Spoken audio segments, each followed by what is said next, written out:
आता भवानी मातेने आता खरोखर पृथ्वी तलावर या भारताला हिंदुस्थानमध्ये आणि या इंडियामध्ये यावं आणि या असुरांचा खरोखर अंत करावा ही वेळ आलेली आहे.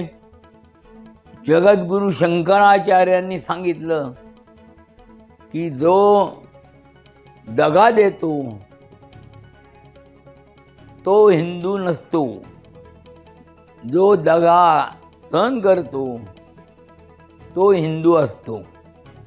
आणि योग्य वेळी देव त्या दगा देणाऱ्या माणसाला शासन करतो. आणि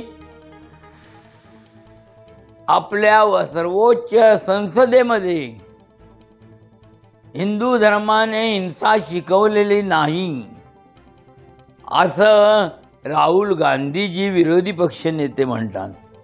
तेच शंकराचार्य पण म्हणतात का हिंदू धर्मच नव्हे तर कुठलाही धर्म हा हिंसेचा पुरस्कार करत नाही, हिंसेला समर्थन नव्हे पण हिंसा करत नाही.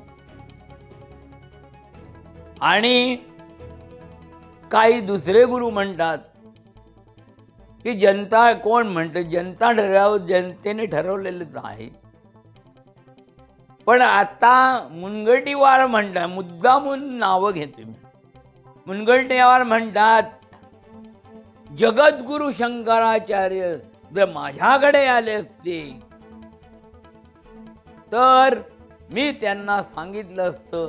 आणि मग त्या अरे म्हणजे जगद्गुरु शंकराचार्य तुमच्याकडे येणार, अहो तुम्ही बोलवा तरी. मातोश्रीला त्यांना अगत्यपूर्व बोलवण्यात आलेलं आहे म्हणून ते गेलेत. आणि त्यांनी म्हटले पाप्यानी जरी मला बोलवलं तरी मी त्याच्याकडे जाईन, त्याला आशीर्वाद देईन, त्यांनी सुधारावं, परत पाप करू नये, त्याला देव माफ करेल. आणि आता हे काय चाललंय सगळं, कोण कोण हिंदूच हिंसा करतायत. ही परिस्थिती या देशाची. आणि हिंदू खतरे में आता लोक आपले महान गुरु सांगतायत, पंतप्रधानजी. आणि हे बाकीचे सगळे हिंसेला खतपाणी घालतात.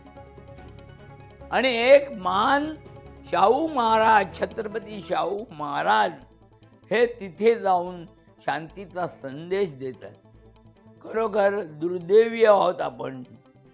आणि म्हणून परवा मी शुक्रवार आहे, मी माझी श्रद्धा, माझा भाव हा सप्तशृंगी मातेकडे आहे. ती भवानी माता आहे, सप्तशृंगी माता आहे.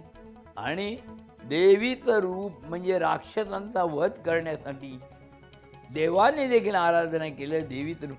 आज मी माझ्या परीने आराधना करणार आहे. उद्या परवा शुक्रवारी अभिषेक घालणार आहे आणि देवीला सांगणार आहे की बाबा आता तू खरोखर या भारत देशामध्ये ये आणि हे जे काय अशांती, जे काय चाललेलं आहे त्याचा विमोड कर.